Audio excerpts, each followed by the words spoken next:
اچھا، تو آج ہم ایک بہت ہی منفرد اور کافی بلند عزائم والے ویژن کا جائزہ لے رہے ہیں۔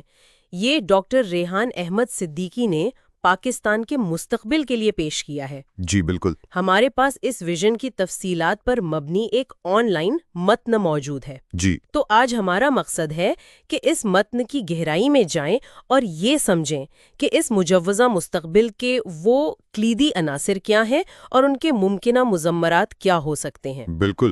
یہ واقعی قابل غور ہے کہ کیسے ٹیکنالوجی، مذہب اور ایک بالکل ہی مختلف طرز حکمرانی کو ایک ہی لڑی میں پرونے کی کوشش کی گئی ہے۔ جی ہاں، اور یہی اس کی خاص بات ہے۔ آئیے اس کا تفصیلی جائزہ لیتے ہیں۔ بالکل، اور دیکھیں اس ویژن کی بنیادی کافی غیر معمولی ہے۔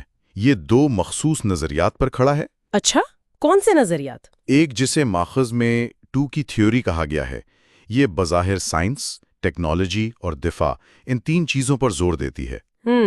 ٹو کی تھیوری۔ جی، اور دوسری؟ جو نکولا ٹیسلا سے منسوب تھری کی تھیوری ہے۔ Nicolas Tesla? جی، ان سے کیسے منسوب ہے؟ جی، ماخذ میں یہی ذکر ہے۔ اس کا مرکز قرآن، سائنس اور ٹیکنالوجی کا امتزاج بتایا گیا ہے۔ اچھا، قرآن، سائنس، ٹیکنالوجی۔ یعنی یہ صرف پالیسی نہیں ہے بلکہ ایک مخصوص آپ کہہ لیں فکری فارمولے پر مبنی نظام کی بات ہو رہی ہے۔ ٹو کی تھیوری اور تھری کی تھیوری یہ نامی کافی دلچسپ ہیں۔ کیا ماخذ میں ان کی مزید وضاحت ہے کہ ان سے اصل مراد کیا ہے؟ دیکھیں، ماخذ میں ان تھیوریز کی بہت گہرائی میں تو نہیں جایا گیا، لیکن بنیادی اجزاء بتا دیے گئے ہیں۔ جی، ٹو کی تھیوری کا محور لگتا ہے مادی طاقت، یعنی سائنس، ٹیکنالوجی اور دفاع، ٹھیک۔ جبکہ ٹیسلا سے منسوب تھری کی تھیوری میں روحانی اور مادی علوم، یعنی قرآن، سائنس، ٹیکنالوجی، ان کو یکجا کرنے کا تصور ہے۔ یہاں دلچسپ بات یہ ہے کہ ایک جدید ریاست کی بنیاد ان خاص تقریباً آپ کہہ لیں ریاضیاتی فارمولوں پر رکھنے کی تجویز ہے۔ یہ واقعی مختلف ہے عام قومی ویژن سے۔ وہ تو عموماً وسیع اصولوں پر مبنی ہوتے ہیں۔ بالکل، اس غیر معمولی امتزاج کے خاص طور پر سائنس اور ایک مخصوص مذہبی تشریح کو یوں جوڑنے کے عملی نتائج بہت دور رس ہو سکتے ہیں۔ تو ان نظریاتی بنیادوں پر جو نظام کھڑا ہوگا اس کے ستون کیا ہوں گے؟ متن میں اس کی کیا تفصیل ہے؟ جی ہاں، ماخذ کے مطابق 3 بنیادی ستون تجویز کیے گئے ہیں۔ 3 ستون کون کون سے؟ پہلا، پاکستان آرمی، جسے صرف دفاع تک محدود نہیں رکھا گیا۔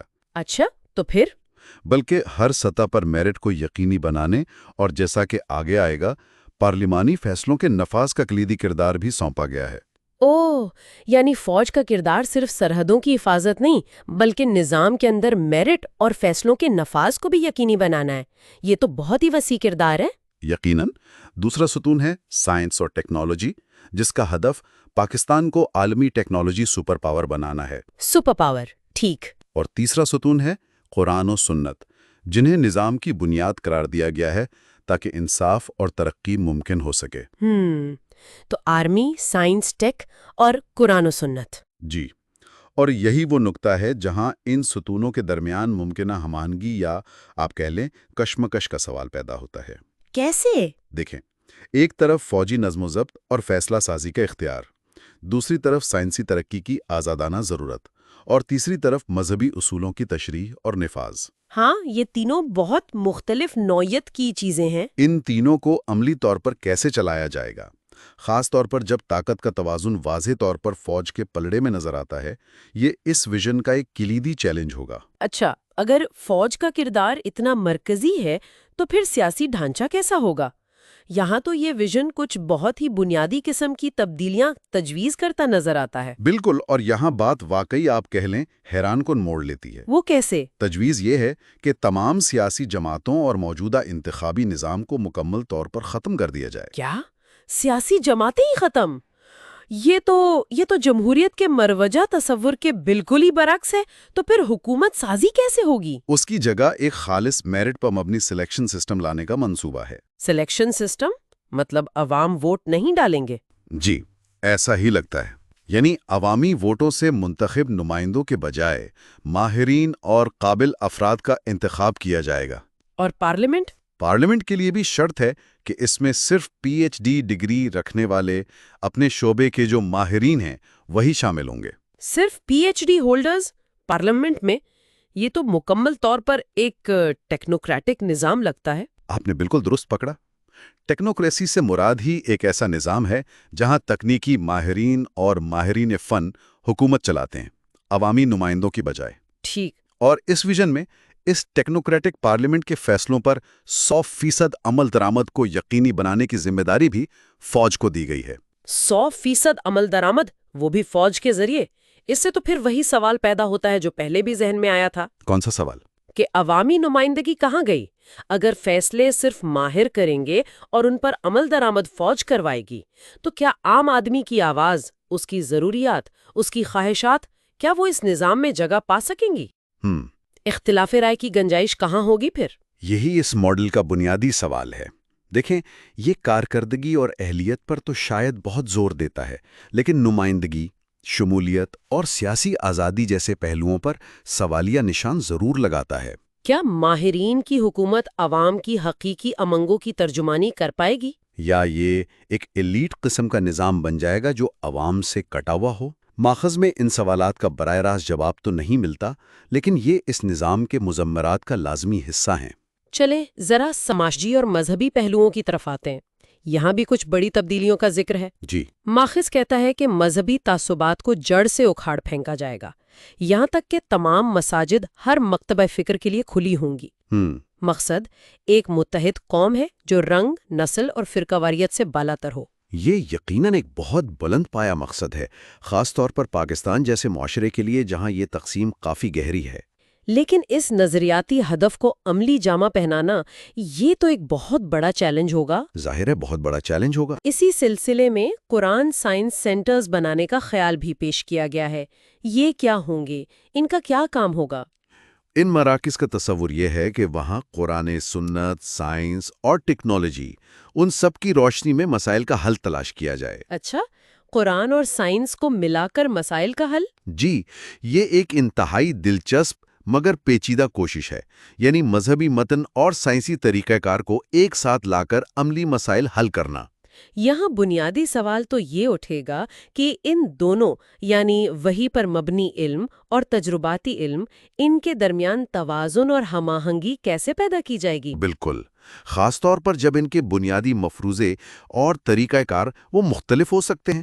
ٹھیک، اب آتے ہیں سائنس اور ٹیکنالوجی کے میدان میں۔ یہاں تو یہ ویژن گویا ایک انقلاب کا خاکہ پیش کرتا ہے۔ جی بالکل۔ مصنوعی ذہانت یعنی AI، quantum mechanics, Nano technology, خلائی سائنس، یہ سب تعلیمی نصاب کا لازمی حصہ ہوں گے۔ جی، اور ہدف ہے پاکستان کو دنیا کا سب سے بڑا سائنسی تحقیقی مرکز بنانا۔ جی ہاں، اور اس کے لیے باقاعدہ ادارے بنانے کا بھی منصوبہ ہے۔ پاکستان اسپیس ایجنسی اور پاکستان سائبر ڈیفنس فورس جیسی تنظیموں کے قیام کا بھی ذکر ہے۔ یہ عزائم تو واقعی بہت بڑے ہیں۔ بہت بڑے ہیں۔ تو کیا یہ صرف خواہشات ہیں یا ان کے حصول کا کوئی روڈ میپ بھی نظر آتا ہے؟ مطلب AI اور کوانٹم میکینکس جیسے شعبوں میں عالمی لیڈر بننے کے لیے تو غیر معمولی وسائل اور انفراسٹرکچر درکار ہوگا نا؟ بلا شبہ، اگر ہم اسے وسیع تر تناظر میں دیکھیں تو اس طرح کے اہداف صرف نعرے نہیں ہو سکتے۔ ان کے لیے تعلیمی نظام میں نچلی سطح سے تبدیلی لانی ہوگی۔ جی، عالمی معیار کے تحقیقی ادارے بنانے ہوں گے، صنعت اور تحقیق کا مضبوط تعلق قائم کرنا ہوگا، اور سب سے بڑھ کر بھاری مالی سرمایہ کاری چاہیے۔ تو یہ صرف سائنس کا نہیں بلکہ پورے معاشی اور تعلیمی ڈھانچے کی تبدیلی کا منصوبہ ہے۔ بالکل، یہ ایک مکمل پیکج ہے۔ اور معاشرت کے بارے میں کیا خیالات پیش کیے گئے ہیں؟ کیا موجودہ نظام ہی چلے گا یا وہاں بھی کوئی بڑی تبدیلی متوقع ہے؟ نہیں، معیشت میں بھی بنیادی تبدیلیوں کا منصوبہ ہے۔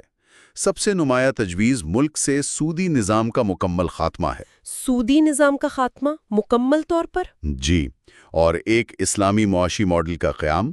اچھا، یہ ایک بہت بڑا قدم ہے۔ تو پھر معیشت کی بنیاد کیا ہوگی؟ کن شعبوں پر انحصار کیا جائے گا؟ ماخذ کے مطابق برآمدات پر مبنی معاشیت کا تصور ہے، جس میں دفاعی ٹیکنالوجی، خلائی سائنس، مصنوعی ذہانت اور قابل تجدید توانائی جیسے جدید ترین شعبوں میں سرمایہ کاری کی جائے گی۔ یعنی پاکستان دنیا کو یہ ہائی ٹیک چیزیں بیچے گا؟ جی، منصوبہ یہی لگتا ہے۔ اس کے ساتھ ساتھ زرعی انقلاب لا کر نہ صرف خوراک میں خود کفیل ہونے کا ہدف ہے، بلکہ دنیا کو خوراک فراہم کرنے والے ملک بننے کا بھی۔ جی بالکل، تو ایک طرف انتہائی جدید ہائی ٹیک انڈسٹری اور دوسری طرف زراعت پر فوکس، لیکن کیا موجودہ عالمی معاشی نظام میں رہتے ہوئے بینکنگ کے پورے نظام کو بدلنا اور صرف چند مخصوص شعبوں پر انحصار کرنا ممکن ہوگا؟ اس کے کیا اثرات ہو سکتے ہیں؟ یہی اس تجویز کا سب سے بڑا چیلنج ہے۔ دیکھیں، موجودہ بینکاری نظام جو عالمی سطح پر جڑا ہوا ہے، اسے ختم کر کے ایک نیا اسلامی ماڈل لانا جی، اور معیشت کو چند ہائی ٹیک شعبوں پر مرکوز کرنا، یہ ایک انتہائی جرأت مندانہ، آپ کہہ لیں، انقلابی قدم ہے۔ اس کی عملیت پسندی یعنی فیزیبلٹی اور عالمی معیشت کے ساتھ ہم عملی پر بہت سے سوالات اٹھتے ہیں۔ بالکل۔ اس کے لیے نہ صرف اندرونی طور پر بہت بڑی تبدیلی لانا ہوگی، بلکہ عالمی سطح پر بھی نئے معاشی تعلقات استوار کرنے ہوں گے۔ یہ آسان نہیں ہوگا۔ اچھا، دفاع کے شعبے میں کیا ویژن ہے؟ فوج کے وسیع کردار کا ذکر تو ہوا، لیکن اس کی اپنی صلاحیتوں کے بارے میں کیا کہا گیا ہے؟ دفاعی میدان میں بھی جدیدیت پر بہت زور ہے۔ فوج کو دنیا کی جدید ترین ٹیکنالوجی سے لیس کرنے کا منصوبہ ہے۔ ٹھیک ہے۔ خاص طور پر مستقبل کی جنگ یعنی فیوچر وارفیئر کے لیے کوانٹم کمپیوٹنگ اور روبوٹکس پر مبنی دفاعی نظام بنانے کا خیال پیش کیا گیا ہے۔ مستقبل کی جنگ، کوانٹم کمپیوٹنگ، روبوٹکس، یہ سب تو بہت آگے کی باتیں لگتی ہیں۔ جی، یہ مستقبل کی جنگی حکمت عملیوں اور ٹیکنالوجی پر جو عالمی سطح پر کام ہو رہا ہے، اس کی عکاسی کرتا ہے۔ اور انٹیلیجنس کا بھی ذکر ہے؟ جی، اس کے علاوہ ایک طاقتور اور خفیہ elite security and intelligence force کے قیام کا بھی ذکر ہے۔ اس ویژن میں انٹیلیجنس اور سائبر سیکیورٹی پر بھی خصوصی توجہ دی گئی ہے، جو جدید دور میں دفاع کے لیے ناگزیر سمجھے جاتے ہیں۔ اچھا، اور عدالتی نظام اور اندرونی سیکیورٹی جیسے پولیس وغیرہ، ان کے بارے میں بھی کوئی تجویز ہیں؟ ہاں، یہاں بھی سخت اصلاحات کا منصوبہ ہے۔ مثلاً عدالتوں میں 30 دن کے اندر مقدمات کے فیصلے سنانے کا قانون، کرپشن کے خلاف زیرو ٹالرنس پالیسی۔ ٹھیک ہے، 30 دن میں فیصلہ اور زیرو ٹالرنس۔ اور ایک بہت ہی غیر معمولی تجویز یہ ہے کہ موجودہ پولیس کے پورے نظام کو ختم کر کے اس کی جگہ جدید ترین ٹیکنالوجی لائی جائے۔ پولیس کا نظام ختم، اس کی جگہ ٹیکنالوجی؟ کیسے؟ جیسے کیمروں، سینسرز اور اے آئی پر مبنی سیکیورٹی سسٹم۔ پوری پولیس فورس کو ٹیکنالوجی سے بدل دینا، یہ تو بہت ہی انقلابی خیال ہے۔ جی۔ اس کے سماجی نتائج کیا ہوں گے؟ کیا ٹیکنالوجی انسانی رابطے اور تفہیم کی جگہ لے سکتی ہے، جو اکثر پولیسنگ کے لیے ضروری ہوتی ہے؟ یہ ایک انتہائی اہم نکتہ ہے۔ ایسی تبدیلی کے جہاں ممکنہ طور پر کارکردگی اور شفافیت جیسے فوائد گنوائے جا سکتے ہیں، وہیں انسانی عنصر کے خاتمے کا مسئلہ ہے۔ اور بڑے پیمانے پر نگرانی یعنی سرویلنس کے خدشات؟ بالکل، اور ٹیکنالوجی پر مکمل انحصار کے اپنے مسائل بھی ہو سکتے ہیں۔ اس تجویز کے عملی اور سماجی مضمومات پر بہت گہرائی سے غور کرنے کی ضرورت ہوگی۔ اتنی ساری ٹیکنالوجی، دفاعی اخراجات اور نظام کی تبدیلیوں کے ساتھ کیا عام آدمی کے لیے بھی کچھ ہے اس ویژن میں؟ مطلب فلاح و بہبود کا کوئی پہلو؟ جی بالکل، اس ویژن میں ایک جامع فلاحی ریاست کا تصور بھی شامل ہے۔ اچھا، کیا کیا شامل ہے اس میں؟ ہر شہری کے لیے مفت صحت کی سہولیات، مفت جدید تعلیم، بے گھر افراد کے لیے رہائش، مفت تعلیم اور صحت؟ جی۔ اور نوجوانوں کو روزگار کے قابل بنانے کے لیے مفت ہنر پر مبنی تعلیم فراہم کرنے کا وعدہ کیا گیا ہے۔ تو ایک طرف اربوں ڈالر کی ٹیکنالوجی اور دفاعی منصوبے، اور دوسری طرف تمام شہریوں کے لیے مفت بنیادی سہولیات۔ جی۔ ان دونوں کو ایک ساتھ کیسے چلایا جائے گا؟ مطلب وسائل کہاں سے آئیں گے اتنے؟ یہی اس ویژن کا ایک اور بڑا چیلنج ہے۔ ایک انتہائی ترقی یافتہ ٹیکنالوجیکل اور عسکری طاقت بننے کے عزائم، اور ساتھ ہی ایک مکمل فلاحی ریاست کا قیام۔ ان دونوں کے لیے درکار وسائل کا توازن کیسے قائم کیا جائے گا، یہ ماخذ میں واضح نہیں۔ کیا یہ ممکن بھی ہے؟ کیا ٹیکنالوجی کی برآمدات اور معاشی ترقی اتنی زیادہ ہوگی کہ وہ ان تمام اخراجات کو پورا کر سکے؟ یہ وہ سوال ہے جس کا جواب اس ویژن کی کامیابی کے لیے کلیدی ہوگا۔ اس پر مزید تفصیلات کی ضرورت ہوگی۔ آخر میں 2050 تک کے لیے کیا حتمی منزل مقرر کی گئی ہے؟ کیا کوئی بڑا ہدف ہے؟ حتمی منزل بہت بلند ہے۔ بہت زیادہ بلند؟ کیا ہے وہ؟ ویژن یہ ہے کہ 2050 تک پاکستان نہ صرف مسلم امہ کا رہنما بنے بلکہ علم، تحقیق اور انصاف میں پوری دنیا کی قیادت کرے۔ اسے ایک اسلامک ٹیک ہب کے طور پر پہچانا جائے۔ اسلامک ٹیک ہب؟ جی، اور یہ دنیا کی سب سے بڑی معیشت اور ٹیکنالوجی پاور بن جائے۔ دنیا کی سب سے بڑی معیشت اور ٹیکنالوجی پاور 2050 تک، یہ تو بہت ہی بڑا ہدف ہے۔ جی بہت بڑا۔ تو خلاصہ یہ ہے کہ یہ ویژن ایک ایسے پاکستان کا نقشہ پیش کرتا ہے جو ٹیکنالوجی، فوجی طاقت اور کچھ مخصوص اسلامی اصولوں کے امتزاج پر مبنی ہو۔ جی۔ اس میں سیاسی جماعتوں کا خاتمہ ہے، ماہرین پر مشتمل حکومت ہے، سائنس و ٹیکنالوجی میں عالمی قیادت کا منصوبہ ہے، سودی نظام سے پاک معیشت ہے اور ایک مضبوط فلاحی نظام بھی شامل ہے۔ بلا شبہ یہ ایک مکمل طور پر نئے نظام کا خاکہ ہے جو موجودہ ڈھانچے سے یکسر مختلف ہے۔